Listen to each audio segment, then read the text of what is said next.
ทักทายครับสำหรับ FC ทุกท่านนะครับผมวันนี้นะครับพอดีว่างเมื่อกี้นึกเนื้อเพลงออกนะครับผม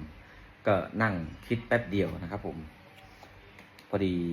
นั่งคิดแป๊บหนึ่งนะครับพอดีอารมณ์มันมานะครับอารมณ์มันมาก็เลยลองเขียนเล่นๆดูพอดีไปเจอ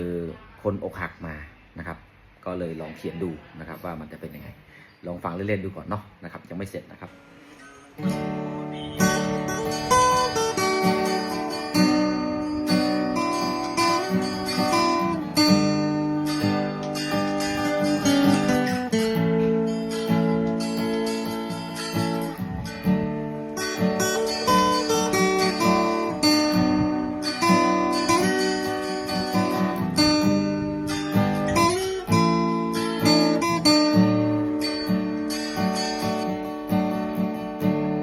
อ้ายบ่ได้ตั้งใจสิมาก่อกวนงานเจ้าหูดีว่ามื้อนี้สิมีผู้บ่าวมาขออ้ายก็ดีใจนำที่น้องสิได้เข้าหอญาติผู้ใหญ่ของน้องก็รอผูกพายเอิ้นขวัญบ่ต้องห่วงดอกเด้อผู้พายคืออ้ายคนนี้สิบ่เฮ็ดให้น้องอับอายผู้เขามางานอ้ายสิบ่ปากบ่ติงอีหยังทั้งนั้นแม่น้ำตาสิไหลออกมาก็บ่เป็นหยัง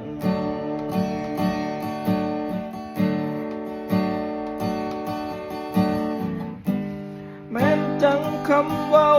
ผู้เฒ่าเล่าว่าวาสนาบ่สมกันอ้ายคือหมาเจ้าคือหงส์ปานนาอ้ายหูโตดี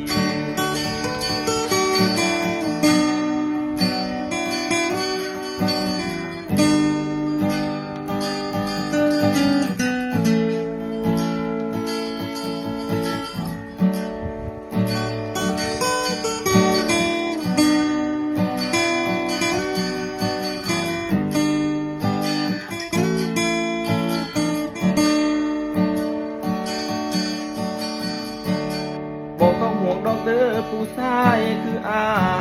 ยคนนี้สิบ่เฮ็ดให้น้องอับอายผู้เขามางานอ้ายสิอยู่บ่ปากบ่ติงอีหยั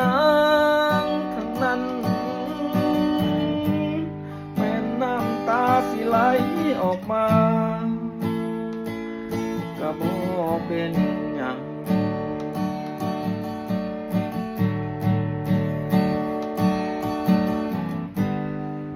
จังคำเว้าผู้เฒ่าเล่าว่าวาสนาบ่สมกันอ้ายคือหมาเจ้าคือหงส์ปานนาอ้ายหูโตดี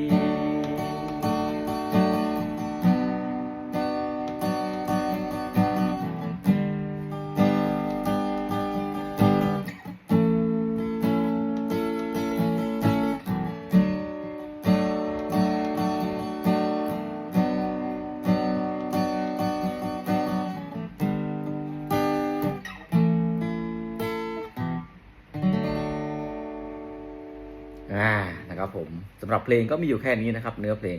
อันนี้ผมเขียนแป๊บเดียวนะครับผมยังไม่ได้กล่าวไม่ได้อะไรพอดี